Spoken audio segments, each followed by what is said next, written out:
இந்த சேனலுக்கு புதுசுன்னா இந்த ரெட் கலர் சப்ஸ்கிரைப் பட்டனை கிளிக் பண்ணிடுங்க. கூடவே பெல் ஐக்கானை கிளிக் செஞ்சுருங்க. அதில் உள்ள ஆல் ஆப்ஷனில் செலக்ட் பண்ணிடுங்க.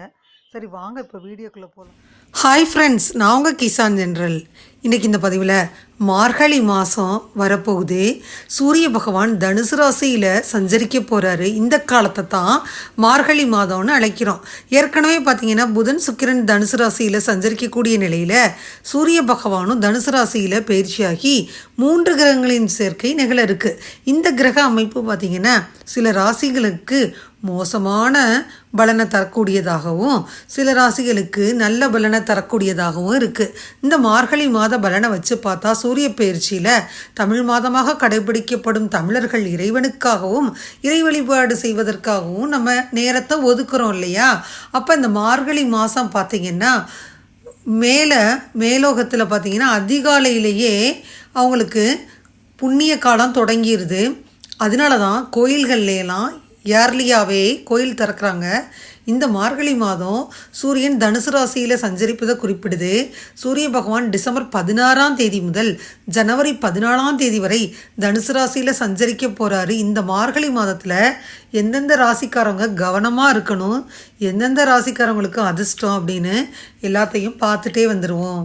ஒவ்வொரு சூரிய பயிற்சியும் தமிழ் மாதமாக கணக்கிடப்படுது. டிசம்பர் 16ஆம் தேதி காலையில் 9:40 மணிக்கு சூரிய பகவான் தனது நண்பரான குரு பகவானின் வீடான தனுசு ராசியில் சஞ்சரிக்க போகிறாரு.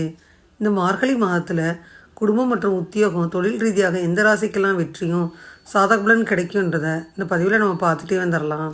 மார்கசீசா என்பது இந்து நாட்காட்டியில் 9வது மாதத்தை குறிக்கும். இந்த மாதம் வேத ஜோதிடத்தில் குறிப்பாக சாதகமாக கருதப்படுது. மேலும் இது கிருஷ்ணருக்கு ரொம்ப சிறப்பு வாய்ந்த மாதம். அதாவது நக்ஷத்ரானாம் தத்பிஜித் அப்படின்னு பகவத்கீதையில் சொல்கிறாங்க. இந்த வருடம் முழுவதும் நான் மார்கசிர்ஷாவாக இருப்பேன்னு உறுதிமொழி எடுக்கிறது தான் இந்த மார்கழி மாதம். இந்த மாதம் முழுவதும் லக்ஷ்மி தேவியும் கிருஷ்ணரும் வணங்கப்படுறாங்க. இந்த புனித மாதம் அமாவாசை மற்றும் பூர்ணிமா ரொம்ப மகத்துவம் வாய்ந்தது. நவம்பர் 28, 2023 தொடங்கி டிசம்பர் 26, 2023 இந்த மார்கழி மாதமானது ரொம்ப விசேஷமாக கொண்டாடப்படுது. இந்த மாதிரி தர்ப்பணம் செய்கிறவங்க அமாவாசை அன்னைக்கு முக்தி அடைகிறாங்கன்னு சொல்லப்படுது. இந்த மாதத்தில் பார்த்திங்கன்னா வேத ஜோதிடத்தில் தெய்வம் கார்த்திகேயா சித்தி யோகத்தின் வேலை மறுக்க முடியாத வெற்றி, கேது அதன் ஆளுங்கிரகம்னு சொல்லப்படுது ஃப்ரெண்ட்ஸ். மேலும் பௌர்ணமி அமாவாசை முதல் வியாழன் இந்த அனைத்து ஜோதிட முக்கியத்துவம் இதில் இருக்குது. மார்கசிர்ஷா மாதம் உங்களுக்கு வேத ஜோதிடத்தில் வியாழ பகவான் விஷ்ணு வழிபாட்டிற்காக வணங்குறாருன்னு சொல்லப்படுது. அதனால் இந்த மார்கசிர்ஷா மாதத்தில் வியாழக்கிழமை ரொம்ப முக்கியத்துவம் வாய்ந்ததாக கருதப்படுது ஃப்ரெண்ட்ஸ். மேஷராசியில் ராகு, கன்னிராசியில் கேது பகவான் இருக்காங்க. மாத ஆரம்பத்தில் பார்த்திங்கன்னா ஒரு வாரம் சுக்கிரன் துளாராசியில் இருக்கிறாரு. 9ஆம் தேதிக்கு அப்புறம் அவர் ராசி மாறுறாரு. 9ஆம் தேதிக்கு அப்புறம் அவர் விருச்சிக ராசிக்கு வந்துடுறாரு இல்லையா? செவ்வாய் விருச்சிக ராசியில் இருக்கிறாரு.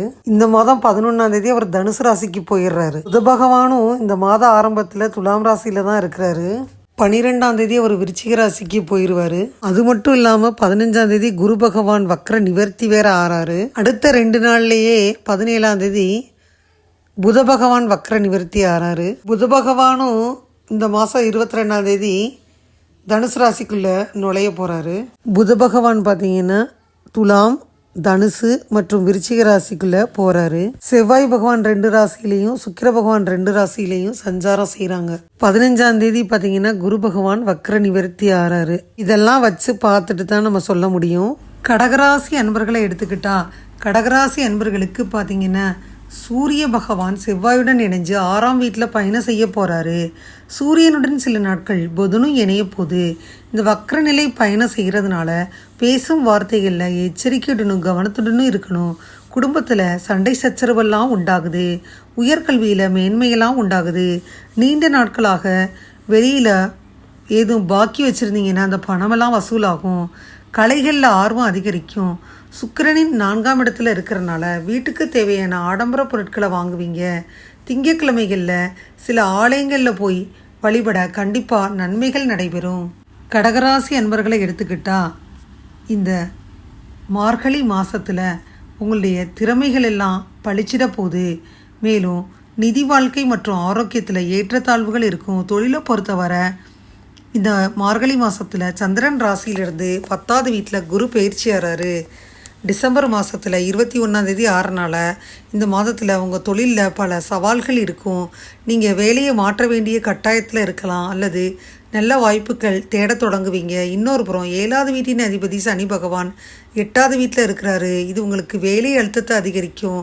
சனி பகவானின் இந்த நிலை காரணமாக பயணத்தின் பொழுது பண இழப்பு ஏற்பட போகுது. இது தவிர 7ஆம் வீடு கூட்டாளியின் வீடு. இதனால் உறவுகளில் மோதல்கள் ஏற்பட வாய்ப்பு இருக்குது. இந்த சூழ்நிலையில் நீங்கள் ஒரு வணிகத்தை கூட்டாக நடத்தினா அதுவும் பாதிக்கப்படும். இந்த மாதம் 4ஆம் வீட்டில் கேது பகவான் பயிற்சியால் குடும்பத்தில் பிரச்சனைகள் வர வாய்ப்புகள் இருக்குது. ரியல் எஸ்டேட் தொடர்பாக உங்கள் குடும்பத்தில் பிளவு ஏற்படலாம். 2ஆம் வீட்டின் அதிபதியான சூரிய பகவான் உங்கள் 4ஆம் வீட்டில் இருக்கிறாரு. நிதி மற்றும் குடும்ப பிரச்சனைகள் அதிகரிக்க போகுது. இந்த சூழ்நிலையில் உங்கள் செலவுகள் எல்லாம் அதிகரிக்கும். குடும்பத்தில் கருத்து வேறுபாடுகள் அதிகரிக்கும். மேலும் காதல் வாழ்க்கை பாதிக்கப்படும். அதுக்கு பின்னாடி 3வது மற்றும் 12வது வீட்டுக்கு அதிபதியான புதன் 4ஆம் வீட்டில் அமர்றாரு. குடும்பத்தில் சொத்து சம்பந்தமான கருத்து வேறுபாடுகள் ஏற்பட போகுது. இந்த சூழ்நிலையில் நீங்கள் இப்போ வீட்டை விட்டு வெளியேற வேண்டும் அந்த மாதிரியெல்லாம் நினைவு தோணும். பரிகாரம்னு பார்த்தீங்கன்னா ஓம் சந்திராய நமகன்னு தினமும் 20 முறை சொல்லணும். கடகராசி என்பர்கள் இந்த மார்கழி மாதத்தில் ரொம்ப சிறப்பானதாக இருக்கிறனால உங்கள் குடும்ப வாழ்க்கை சிறப்பாக இருக்கும். உள்ளுணர்வை புரிஞ்சுக்கிட்டு குடும்ப உறுப்பினர்கள் நடப்பாங்க. சூரியனின் அமைப்பு மற்றவங்களின் மனநிலையை புரிஞ்சுக்கிட்டு நடக்க உதவும். இந்த மாதத்தில் காதல் குடும்ப உறவு இதுக்கெல்லாம் சாதகமான மாதம். இந்த மாதத்தில் மனதில் எதிர்மறையான சிந்தனைகள் உணர்ச்சிகள் ஏற்பட வாய்ப்பு இருக்குது. இந்த விஷயங்களை கண்டிப்பாக தவிர்த்துருங்க.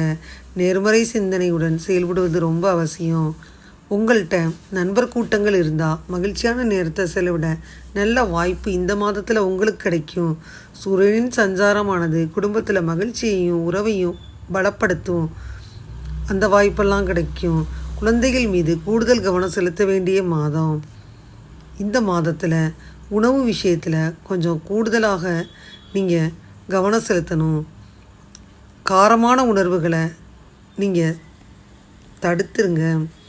ஏன்னா காரமான உணவுகளால் உங்கள் உடல்நிலை பாதிக்க வாய்ப்பு இருக்குது. இந்த மாதத்தில் உங்களின் கடுமையான பேச்சை கட்டுப்படுத்தணும். குடும்ப உறுப்பினர்களையும் மற்றவங்களையும் புண்படுத்த வாய்ப்பு இருக்குது. இந்த மாதத்தில் முதலீடுகள் செய்யல கவனமாக இருக்கணும். மேலும் துறை வல்லுநர்களின் ஆலோசனை பெறணும். மார்கழி மாதத்தில் கடகராசி தங்களின் பெற்றோர்கள் வழிபடுவது குருமார்களின் ஆசி பெறுவது நன்மை தரும். தினமும் விநாயகர் வழிபாடு செஞ்ச வினைகள் எல்லாம் தீரும். இதுவரை இந்த பதிவில் கடகராசி அன்பர்களுக்கான 2023ஆம் ஆண்டிற்கான மார்கழி மாத ராசி பலனை முழுமையாக பார்த்தோம். அந்த பதிவு நிச்சயமாக உங்களுக்கு யூஸ்ஃபுல்லாக இருக்கும் நினைக்கிறேன். இந்த பதிவு உங்களுக்கு பிடிச்சிருந்தா லைக் பண்ணுங்கள். மறக்காமல் கிசான் தினல் சேனலை சப்ஸ்கிரைப் பண்ணுங்கள். கூடவே இந்த பெல்லைக்கான ப்ரெஸ் பண்ணுங்கள்.